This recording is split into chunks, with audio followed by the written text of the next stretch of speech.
In lockdown, my business failed and I fell into debt for 600K. Watch this video if you want to learn how I got debt to zero. In short, I basically filled out the debt calculator and I reduced my debt. Besides that, I built a 7-figure business. Let's get into it. Hey family, welcome back. Today in studio, we have Tania Landman from DRC. Tania, how are you doing? I'm well, how are you? I'm well, thank you so much. Tania, I'm very excited to get into the meat. However, before we get into the meat, tell us more about yourself before we get into this wonderful industry that you are in. I have been in different industries, mostly automotive, prior to joining the financial industry that I am in now. Okay. And when COVID started, you know that none of us were able to go to work, no access were allowed in the building, so I then joined DRC. I learned how to deal with people and with the biggest problem that we had at the moment, and that was people's debt. Sure. People were not working, they weren't earning any money. Creditors were, at the time, being a little lenient, saying that they would give them a 3-month sort of debt holiday. Sure. But with them not realizing that after the 3-month period, that they were actually deeper in debt. So I started off in 2021 with DRC, where we started assisting over-indebted clients. Sure. As I'm sure you can understand, at that period in time, things were crazy because nobody were working. Yeah. Mostly guest houses, all of your factory workers. Yeah. They were getting some kind of income, but not everything. At the time, I did believe that it would just be a temporary job that I'd be doing and I'd be going back to the automotive industry. Sure. But the personal satisfaction that I got out of assisting people and actually teaching them that debt is really only debt. Yeah. There is actually something you can do about it, and that is why we are here. We were finding that people were wanting to commit suicide. They were falling ill, not due to COVID, but heart attacks, strokes. People were considering getting divorced, but they couldn't leave their houses because, they were stuck. So we people were saying, if it wasn't for COVID, we'd probably not be married anymore, but we're stuck in one house. But this is how badly it affected them. And we started helping people. We started showing them, teaching them that there is a way out when it comes to debt. But you need to reach out for assistance. It doesn't go away. There's this kind of stigma and whereby people look at it in a negative way and they run away from it. Now, I have my personal story and how it has helped me. But tell us, what are the common reasons why people actually don't want to reach out? Well, first of all, because they don't understand how the whole process works. Sure. So years ago, debt review did not exist. So It's called debt review, but it's really debt restructuring. Yeah. So what that is, we take your debt, we have a look at what you're currently paying. Sure. We have a look at a reduced installment. Okay. But that's the short-term relief that you get. So if your debt, for instance, is 40,000 Rand a month, we will have a look at the minimal we can offer within the parameters that is acceptable by the creditors. And that is your immediate relief. So let's say we can reduce that by 50%. So now you're going to be paying 20,000 Rand. Sure. So now it's a little bit more affordable every month. Yeah. Your long-term benefit would then be your interest rates. Yes. Because we now have the right and the law on our side to negotiate with the creditors on reducing your interest rates. Sure. So basically that then brings out your principal debt, it brings it down. So now your long-term debt now becomes shorter. Yeah. So a lot of people believe, but if I'm going to be paying less on my debt and my period for repaying is 5 years, I'm now going to pay back for 10 years. But that's not how it works. Yes, it the happened interest with me, rate, actually. Yeah, so the interest rate is actually going to bring your period down.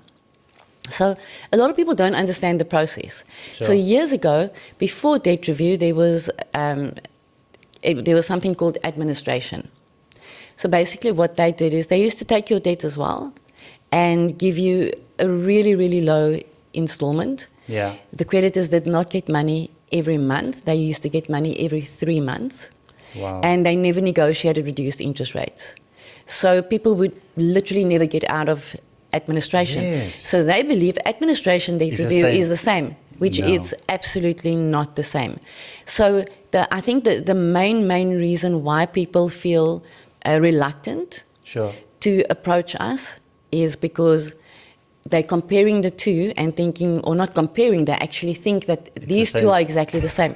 And it's completely the opposite. I think people will be blown away today. Hey family, by now you know that I found myself in debt for 600,000. So what I've done was to complete the debt affordability form, which you can find in the description or on the screen. And after I've done so, my monthly installments was actually reduced. However, then my business started doing well and I could actually negotiate a 30% discount. So if you're finding yourself at this point of time where I found myself like 5 years ago, then go to the description, complete the form, and Tania and the team will be in contact. You know what? Speaking of COVID, a friend of mine who's in the real estate industry, and he said, Lucian, watch 2 years after COVID, the ripple effect. Many people can't get out of debt now because of what happened then. We find it every day. Yes. So what happened to me was that I had debt, and at the time my business needed money. And in COVID, you would just get a call, and if you say yes, the money is in your account. Debt was so easily available, accessible. And I took on some debt, and my business needed money. I basically invested into the business, and long story short, I went under a debt review, and it's been the best thing, or the best financial decision, one of the best financial decisions I could have taken. I was able to then, because as you've just said that, I didn't have any more interest being added to my account. And the account is now closed. Yes. So they stop it basically, instead of you just hoping that they go away and you don't answer calls, and then they just keep adding. And they get judgments. Yes.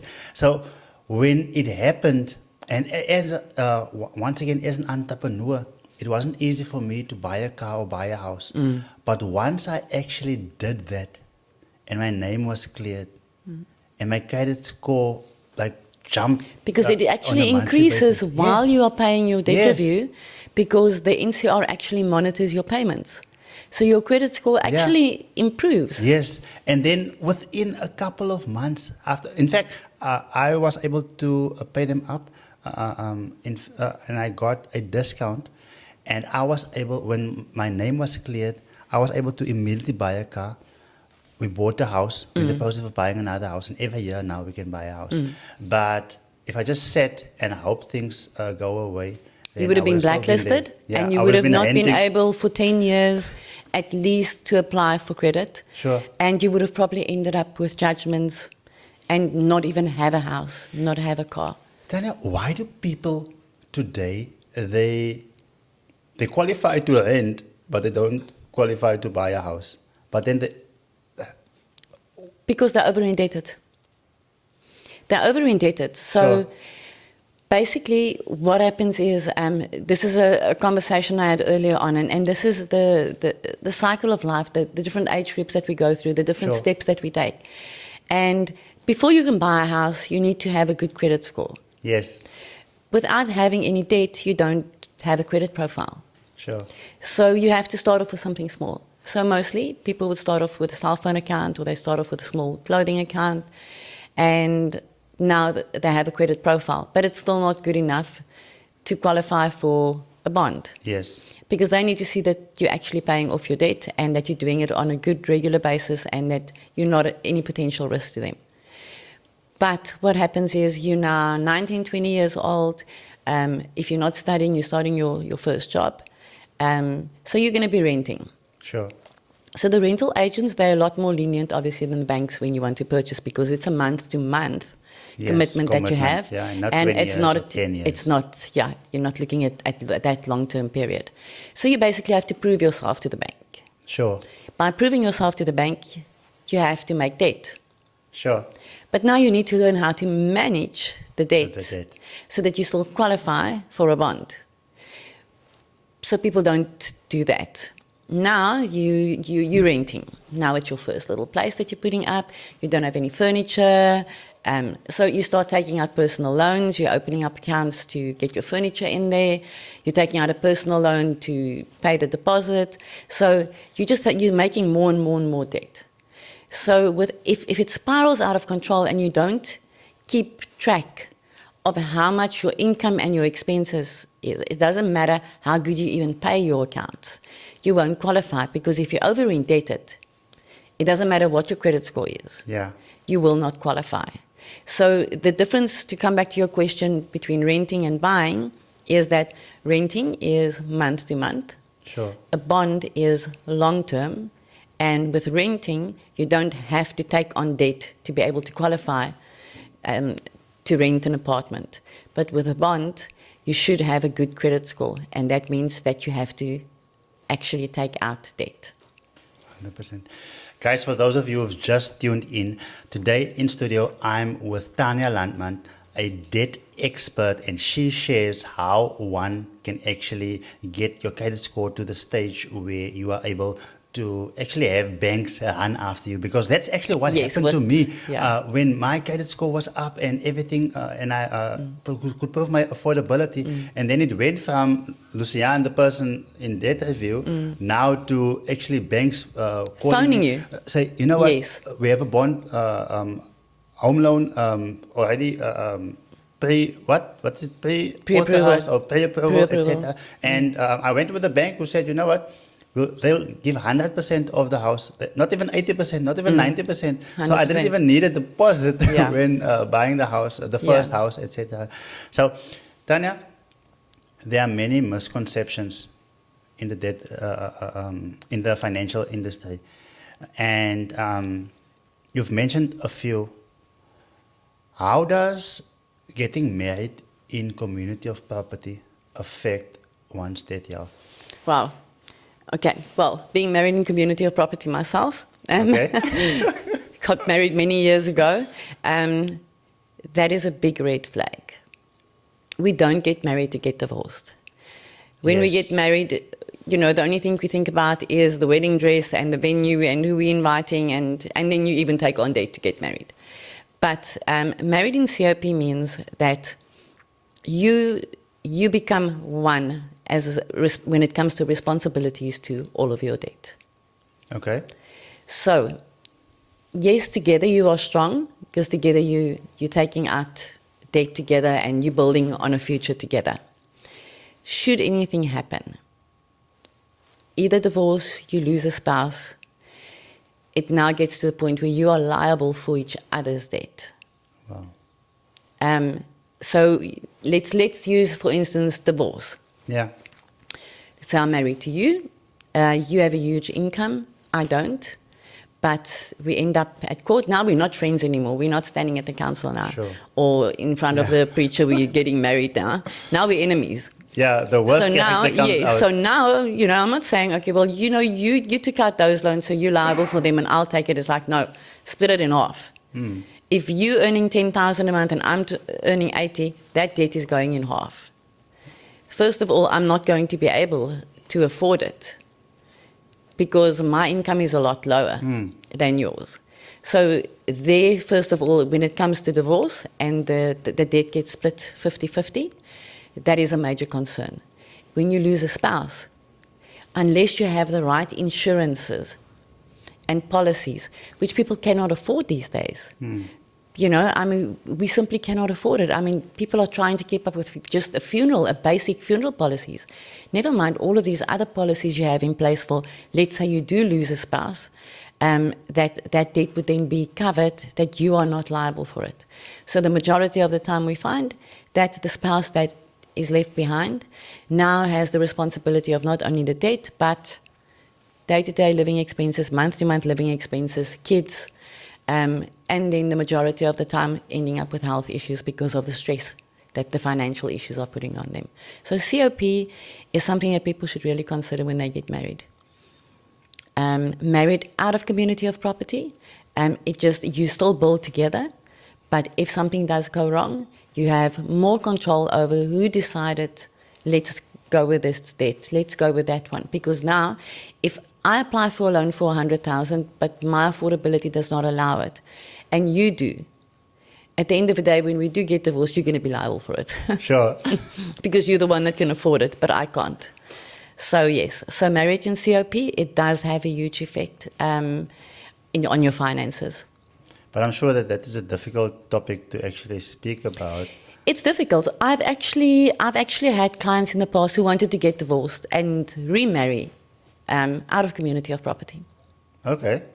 Because when they needed financial relief with us, yes, the one wanted to apply, but when you're married in COP and you're liable for each other's debt, both need to Sure. apply. But the one is in a better financial position. But some households, they believe that you have your budget, I have mine. Sure. Everybody works it out differently. Yeah. And it got to the point where one would want to apply and seek for financial assistance, and the other one wouldn't. And then they would actually want to get divorced and change married in COP and just Yes. marry that to antenuptial. I actually have friends who decided that as well, and you can actually build even faster when in that case. I'm now not saying that people should get divorced, but yeah, that's not what I'm saying. But there's also good advice for when you are married in COP. Yes. It's What are the pros? have a look at your debt. Have a look at the type of loans that you have. With your type of loans that you have, with those creditors at the banks, you have certain insurance policies, which is included in your repayment. Even when it ends up with us, and we have that initial contract, we take it over, and we have the installment and the interest rates reduced, that does not fall away. So try and have a look at your debt and contact your creditor and say, you know what, in my contract, I'm not educated about this, but tell me, if anything should happen, do I have a linked insurance? Is there anything that will cover this debt? Sure. So there is advice for people married in COP to have a look at this, and this is not just for divorce, but this is if you actually do end up losing your spouse. Yeah. That you have that in place. So I wouldn't say go and get divorced and remarry, but contact your creditors. Have a look at your initial contracts you have with your creditors. Have a look and see what you have in place to cover yourself if anything happens. That would be my best advice. Tania, I want you to walk me through the emotional journey. You know, where the person is reluctant to actually approach you guys. And then once they do, and then what happens afterwards. That is the journey that I want you to take me through. Sure. However, before we get there, tell us just why this specific industry? Because you could have done anything out there. And I have a reason why I'm actually asking this, because I've seen you working 24/7 to actually make sure that people are met where they are. Because some can't even speak to you during business hours. And Yeah, you only go the after extra hours. mile. Yeah. So why did you choose this industry? There's two reasons. Okay. So it would be the personal satisfaction. Okay. That it gives, and I think that comes out of my personality, and I'll tell you why as well, of assisting people. You know, it's not that you want a tap on the shoulder to say, oh, wow, thanks, Sure. You did a great job. It's to say, thank you so much. You know what, I'm finally now in a position where I can live. Sure. Finally, there's an answer. It's just that the assistance that I can give to people, the gratitude, the relief that they have, and that huge effect that it have on their lives. Also, it comes from personal experience, I come from a family where my mom and my dad got divorced.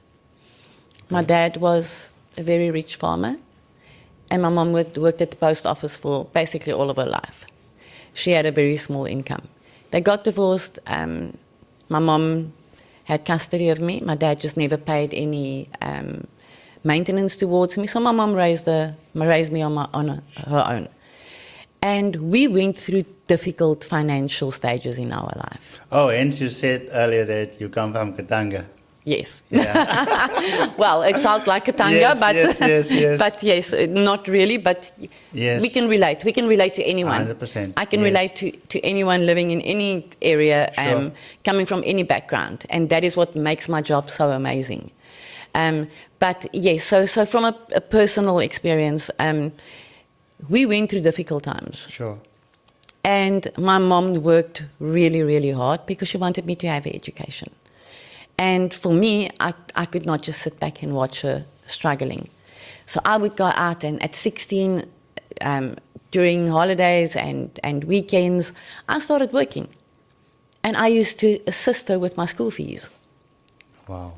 And when it came to stationery and school Yeah. clothing, I used to assist her with actually buying it for me because she couldn't do it on her own. But there was never anyone to assist. There was never anyone to guide her. If today I could go back, and my mom had passed away already by now, but if I could go back and give her advice, I would have told her that, you know what, she probably would have been alive by now still, because she just picked up heart problems from stress, trying to raise one child on her own.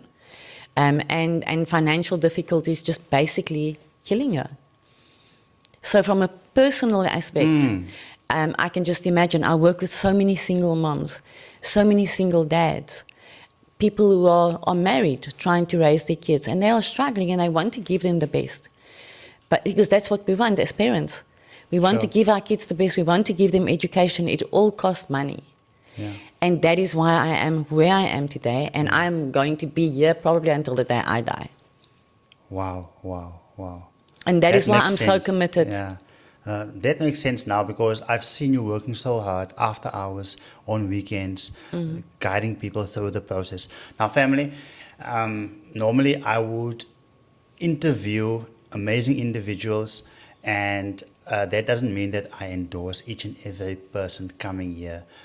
However, when it comes to Tania and the team at DRC, I fully endorse them. In fact, the reason why I feel this way is because of the person that you actually are, and the person that is actually leading the team.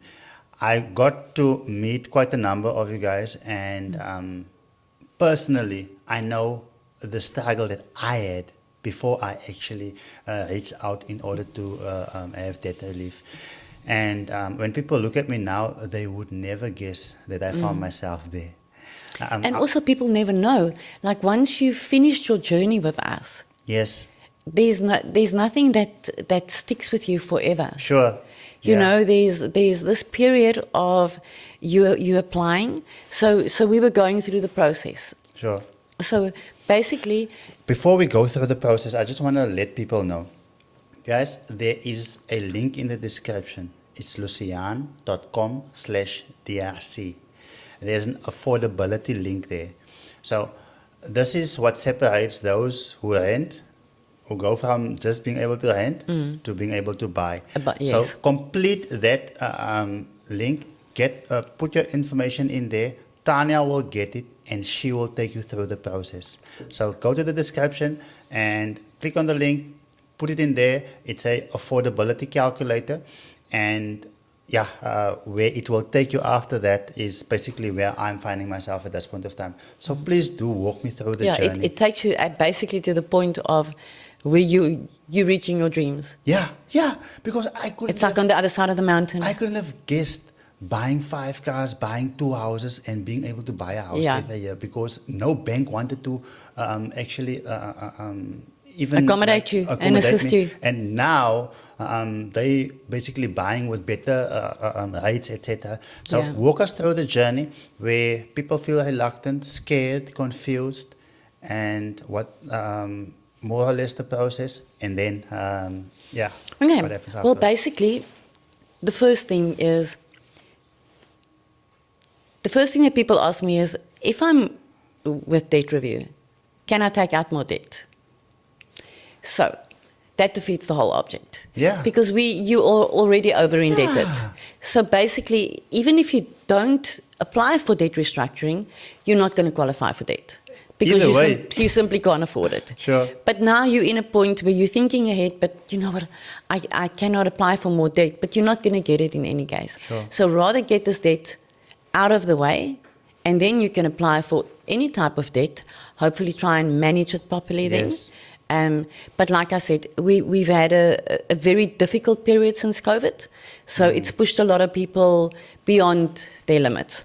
Sure. So basically people would inquire, and once you inquire, you know you are struggling.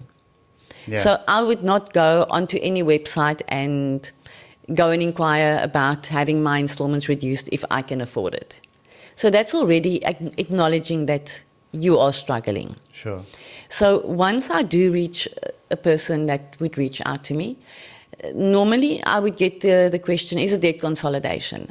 So the difference between debt consolidation and debt restructuring is that with debt consolidation, you're taking out another loan with even higher interest rates to pay existing debt For longer. at the current rates.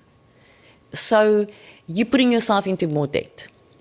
So majority of the time, that is the type of question I would have. And then I would explain to my clients that we are here to reduce your interest rates. We reduced your monthly installment. And I would never advise taking out a loan to pay existing loans, because then you're never going to get out of your debt. No. That just, it's not feasible to go that route. So that's basically the first step, is having that initial communication with clients, educating them about what the differences are. If I feel that there is a way that they could possibly use the tools that we have available to try and manage their debt in a way where they don't need our assistance, I would always guide them and Yes, tell you would them. still guide them. Yes, of Yeah. course, of course. I would guide them and tell them, you know what, please contact your creditor, try and negotiate with them, see if they won't give you a reduced interest rate, see if they won't give you a reduced installment. Normally they don't give them reduced interest rates unless they work through us, Yes. because we have to first prove that they are over indebted. Sure. So remember, you don't just contact me and walk through our door and say, oh, you know what, I feel like I can't afford this, but my salary is sky high, but Yeah. I just want to have extra money in a month. No. That's not why we are here. We are here to help people who are really struggling and not coping, and to get them out. So my initial contact would then be them inquiring, explaining the process to them, then having a look at their income, having a look at their monthly living expenses, and having a look at their family, the whole environment, seeing what adds up to their living expenses, and then obviously having a look at their debt. Then I would pre-qualify them and see if they are over-indebted and whether it is actually a good idea for them to proceed. Sure. If not, like I said, I would Then give you'll them still advise guidance. them. So there you have it, family. It's basically just taking the first step, and then Of asking. of asking, and then getting expert advice. So for those of you who have just tuned in, so there's a link in the description of complete that affordability calculator, and Tania will then be in contact with you. And this is a sensitive topic, so and it is very. personal. So this information is not shared with anyone outside of office. No, it's And, highly confidential. It's nothing to do with myself or anyone that you on my team, actually. So I'm just creating a platform to make sure that people are tired of just being able to rent and not being able to buy their houses, because they are old people. I'm also going to be 50 soon. I don't want to say 50 years is old. There are 60-year-olds, 70-year-olds who cannot retire because they're still renting. Yeah. And when they retire, what are they going to do? Because what are they going to live on? Because if you have your own house, At least when you do retire one day, that's the one thing that you don't have to be concerned about. Sure. Having a car that's paid off. Sure. And not having any debt. That's ultimately the dream. Is that you have your house, you have a car, doesn't have to be anything fancy, but it's secured. And that's what we call secured debt. Sure. Because you know that that's secured. And that's what's going to keep you going once you retire one day. Because once you've retired, you can't afford to pay 12 to 15,000 Rand a month on rental. Absolutely not. You're not going to qualify for a bond at that age. Yeah. And you're not going to be able to afford to qualify for a bond or even apply for one. So yes, the best thing is to get your mindset right. Realize that with the different steps in life, people want to buy cars first. No, buy a house first. Yes. Buy a house first, and then have a look at your cars and your personal loans and your credit cards and your overdrafts and taking holidays overseas and all those kind of things. You know how easy it is once you've bought a house to get debt in terms of a car or etc. Because now you have an asset and the bank. But most people that. start the other way around. Yeah. The best thing is get your plan ahead. Get your first home, whether it's an apartment, it's a house, it's whatever. Make that your investment, the first one. Because from starting with your first investment, you're going to be able to, in time when you have a family, sell, buy a bigger place. Or keep it rented out and buy another house. And renting it out, that will pay your bond. But it's very, very important to have that as part of your long-term plan, or not even long-term. Yeah, it doesn't have to be long-term. I have 5 minors in my home. So we are in the process of acquiring our third piece of property. And we need to still acquire 4 more, because when you do that for your children,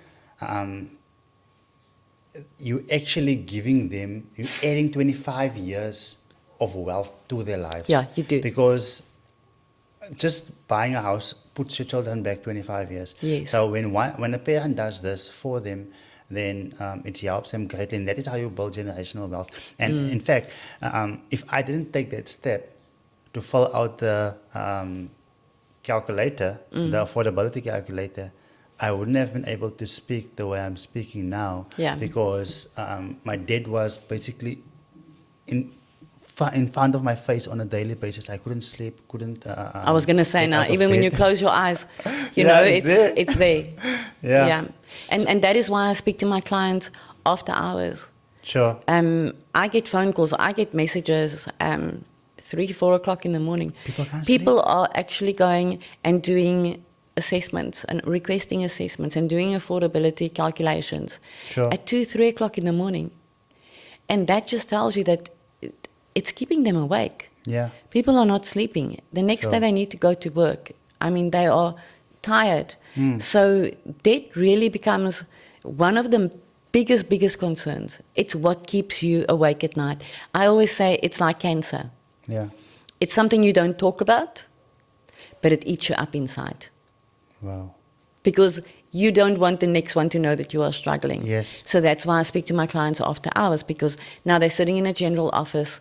They can only WhatsApp to me. They can't use the company emails because they're restricted to using personal time during work time. So that's why I speak to them after hours and weekends, because that's when they have their free time to actually open up and speak to me freely. And like you said, it's very, very confidential. So we don't, your work doesn't know. Your neighbor doesn't know. Yeah. The only person that knows would be your debt counselor, it would be you, and it would be, if you're married, your spouse, and it would be your creditors, because we need to deal with them. Sure. Other than that, nobody knows. You pay your monthly repayment. At the end of your period, you get your clearance within 6 weeks, and you are actually immediately creditworthy. I just had a client who just got a clearance letter now, meaning that she's now been exited from debt review. Yeah. And she had a house when she approached me, and this house was her source of income because it was a guest house. With COVID, all the guest houses were closed. Sure. So she had absolutely no income. And we assisted her, and it's been now going almost the fifth year.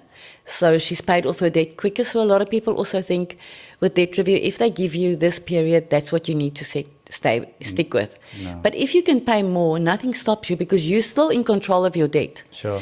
We're just ensuring that you pay the minimal that you can afford. But at times when you can afford more, nothing stops you from paying more and getting out of your debt a lot quicker. So she got her clearance, and within 2 months from her clearance, she's now been approved. Well, she's probably now got her house, her second bond, opening her second guest house, and also got vehicle finance. So that's nice because she uses that for transport to get people from the airport, pick them up to the guest house, take them on tours. So she's doing really well. And that was a 5-year period of us assisting her. But today she's off 10 times better than she was 5 years ago. Now, when I was at the office, I noticed that I heard somewhere that over 11,000 clients actually came through your doors. In fact, just to make it clear, it doesn't matter where you are in South Africa. People can. Well, basically, you could be anywhere in the world. If you're a South African resident, sure, and you work abroad, okay, but you're working there temporary, but you still have a permanent residence here, we assist you as well. So I have clients in the UK, in America. Yes. So all over anywhere. South Africa, you guys are able to complete the debt calculator, and then Tania will get hold of those details. Yeah. So I'm sure that many testimonials or success stories you can share with us. Share with us some of the ones that comes to mind now. Being in this industry for so many years. Yeah, there's so many. I'm trying to think of what could pop up because they're all popping up at the same time. A teacher, maybe. I think I would start. I'd start with the police force. Okay. We've just had so many clients from the police force, and I think with the police force as well, it's a pride thing. Okay. You know, they don't like to let the other one know, except for their partner in crime that they work with, that they teamed up with. They speak to each other. But in the police force, I actually had one guy, and I was so proud of him because he actually did a video testimonial for everyone to see that what we had done for him. And he was at the verge of losing his house. And there's something called the Section 129 where it's upliftment, meaning that if the sheriff pitches up at your door, he has the right to take your house and take your car. So the Section 129, it was already issued, and he had 20 days to respond, and he phoned and he was like, what do I do now? I'm going to lose my house. What about my family? His parents were living with him.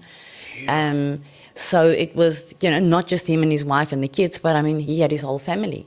Yeah. And we assisted him, and up until today, his house is paid off now. He's probably got another house. You guys should be superheroes. Well, we do like to consider ourselves that, but we're not. But, I do believe that, yes, I do believe that we are superheroes in what we do.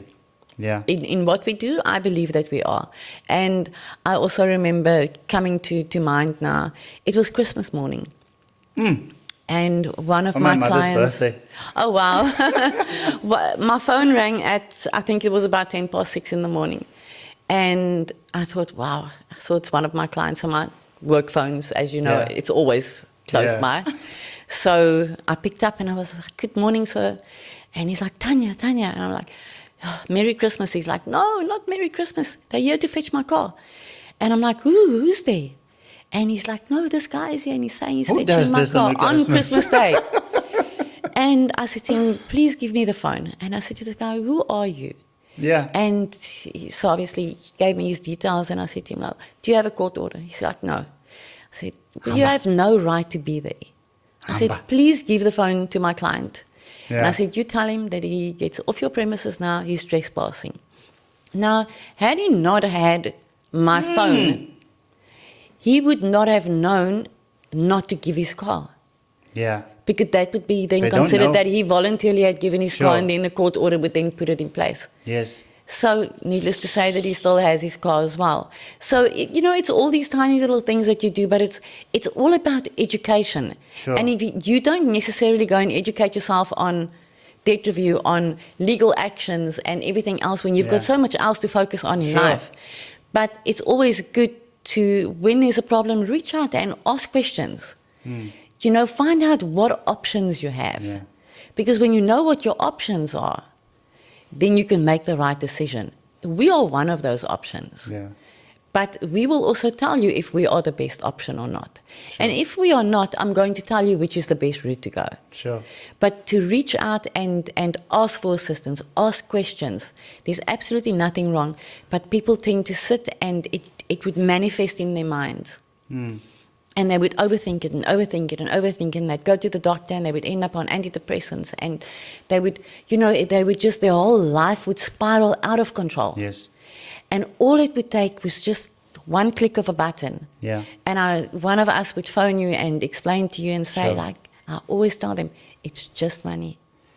It's just money. In fact, one lady contacted me and said, you know what, Luciana, I lost my house a few months ago. And I was like, who loses their houses? Because there's so many options that you actually have. But she says, you know what, it was so overwhelming that I couldn't think. So guys, if you... And then they voluntarily just let it go. Let it go. So if you are maybe sitting with the possibility of you losing your house or losing anything that you've worked hard for, complete the affordability calculator in the description, and Tania will be able to help you the best way. People have large debt, some have small debt. So I know that you guys only work with people who have 20,000 or more. Yes, 20,000 or more, but I still give advice to those who have less. Yes, so even if it's less. So I always say, if you are not in debt for like 500K or more, you don't really have debt, man. But people are so overwhelmed by 30,000 or 40,000 or 100,000 debt. I mean, it's just debt. Even like 2 million, it's just debt. But you need to be educated in that field in order to realize that it's just that, because some people feel like their life it's the end of the world. No, they actually feel that it is the end of the world. And, it's quite sad to say this, but we've lost people. We've lost people not as our clients, but they've made initial contact and just they got to the point where they've left it for so long that by the time that we've been following up with them, family members would tell us, but, they've passed away or they've committed suicide. Majority of the time, suicide. Yes, because or they're in hospital, they've just had a heart attack, a stroke. So, it's speak up, ask, reach out. There is assistance, there is help. Don't listen to different stigmas related to different industries. Get your own opinion, get your own advice. That's custom-tailored to what your position is. Sure. And yes, we say 100,000 is not a lot of debt, but to some people it is. Yes. So it all depends on each individual. Sure. And what their income is. Sure. What their kind of debt is. To me, any client is as important as the other one. Yeah. Whether your debt is 50,000, whether your debt is 5 million, 10 million, it makes absolutely no difference to me. If you are struggling financially, your personal well-being is important to me. Getting you out of debt is important to me. And to see what your ultimate goal is. What do you want to do the minute that you are debt-free? That is what we are working on. Yes. So we're going to work on your debt, we're going to get you out of debt, and we're constantly going to say, we are one step closer to getting you that house, getting you that car, getting your child into university. So we always keep in mind, what is it that you really want when you get out of this debt situation? Sometimes people say, I never want any debt again. I'm never taking out any loan again. But then again, you can't go through life without it. It's very difficult. Sure. You need to build a credit score. In fact, having a good credit score is better than cash today. Yes. Because a good credit score can allow me to basically get the bank to give me 500K. Yes. Or give me And that is so important that you mention that, because the credit score and people approaching you for credit it's good and well done on that. But it becomes your responsibility. Yes. To have a look at your affordability. So what a lot of banks do is they'll approach you. Yeah. So what they are supposed to do is they're supposed to do affordability checks on you. Sure. But now your credit score, let's say it's just increased up to from a medium to a high risk. I mean to a low risk. You have a high credit score now. So now all of a sudden these people are all picking up, wow, Lucian, yeah, you are good to go. We need to get you in. We're going to give you the best interest rates. You are flabbergasted by all of this attention you're getting. Wow, money is just flowing in. Sure. But by the time you've received all of these loans and everything, then reality kicks in and you're like, wow, now I have to start paying back. Now I can't afford it. And we can't necessarily blame the creditors for that. We don't blame you for it because, you know, everybody is phoning me. You just recklessly taking the credit because you've been struggling to get credit for so long. And with the creditors, they don't necessarily pick it up because everybody's approaching you at one time. Yeah. So they can't pick up, you've taken a loan out today for 200, tomorrow you're taking it up with somebody else for another 200, you're taking an overdraft of 300, so they can't pick it up. Yeah. But now a month later on your credit report, it reflects, wow, all of these loans. Yeah. And then they're all like, wow. So the nice thing with your credit score as well is you'll always get the best interest rates. Yes. So a lot of people don't realize that. They think that it only makes you credit worthy, but it doesn't. With a good credit score, it gives you the best interest rates because now you become a lower risk. Yeah. So your interest rates are higher, or you have to pay a deposit on a bond, or a deposit on a vehicle. Yes. Your repayments, they're higher. But when you have a good credit score, all of that, you don't have to pay a deposit because you're not a high risk. So it's very important that people do monitor their credit score. In fact, after being cleared, myself and my wife, we got the deposit ready for the second property we purchased.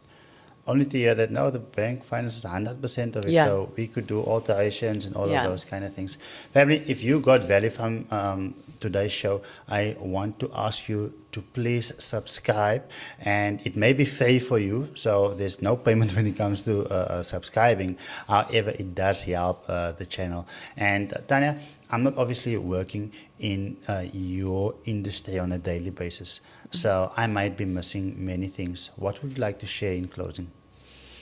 What I would actually like to ask is people interacting with you, those of them who are listening today, which has now made me part of your family, which I really appreciate, it feels great, would be asking questions, what is it that they would like to know more about? Yes. But in closing, for me, I would like to say, have a look at your financial situation. Have a look at where you would like to be 4 or 5 years from now. Have a look at your health.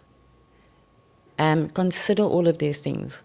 And if you're seeing that from month to month, you're not coping, you're over-indebted. If that happens, reach out and speak to me.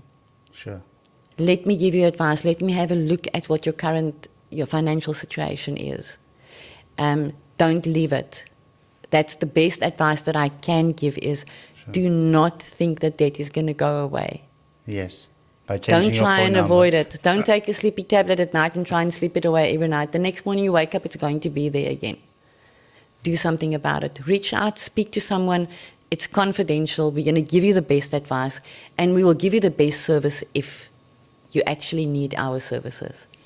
There we have it, family. So anyone would like to get into touch with Tania, so there's a link below, lucian.com/DRC, and you can fill in that affordability calculator, and then Tania will get your details and she will be in contact.